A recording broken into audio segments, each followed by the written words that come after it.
கிறிஸ்து இயேசுவில் இருந்த சிந்தையே உங்களிலும் இருக்க கடவுது.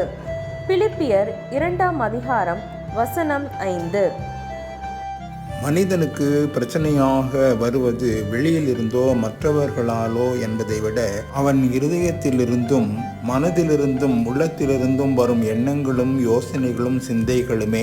இது உலகத்தின் துவக்கத்திலிருந்தே நீடிக்கும் நிலையாகும். மனுஷனுடைய இருதயத்து நினைவுகளின் தோற்றமெல்லாம் நித்தமும் பொல்லாததே என்று கர்த்தராகிய தேவன் கண்டார் என்று வேத வசனம் கூறுகிறது. மனிதனுடைய சிந்தனை மாம்ச சிந்தை தேவனுக்கு விரோதமான பகை என்றும் அது தேவனுடைய நியாய பிரமாணத்துக்கு கீழ்ப்படிந்திருக்காது என்றும் வேதவசனம் கூறுகிறது. ஆகவே தான் இந்த மாம்ச சிந்தை மரணம், அது மரணத்திற்கு இழுத்து செல்லுகிறது என்று நாம் காண்கிறோம். இதிலிருந்து தப்பிக்க வழி மனித சிந்தனையின் சிறையிருப்பு நீக்கப்பட வேண்டும். ஆவிக்குரிய சிந்தையாக ஆண்டவருடைய சிந்தையாக உருமாற்றம் பெற வேண்டும். ஏனென்றால் ஆவியின் சிந்தையோ ஜீவனும் சமாதானமும் என்று வேதவசனம் கூறுகிறது. ஆனால் கர்த்தருடைய சிந்தையை எளிதாக அறிந்து கொள்ள முடியுமா? கர்த்தருடைய சிந்தையை அறிந்தவன் யார் என்று வேதவசனம் கூறுகிறது.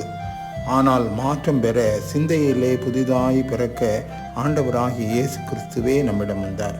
அதனாலே நாம் மாற்றம் பெற்று வாழ உதவுகிறார். எங்களுக்கோ கிறிஸ்துவின் சிந்தை உண்டாயிருக்கிறது என்று வேத வசனத்திலே பார்க்கிறோம். நாமும் நம் அனுதின வாழ்விலே கேட்ட வசனத்தின்படி கிறிஸ்து இயேசுவில் இருந்த சிந்தையே நம் சிந்தையாக மாறி இந்த உலகத்திலே அவருக்காக வாழ ஆண்டவராகிய இயேசு கிறிஸ்துவின் ஆளுகைக்கு அர்ப்பணிப்போமா? ஆமேன்.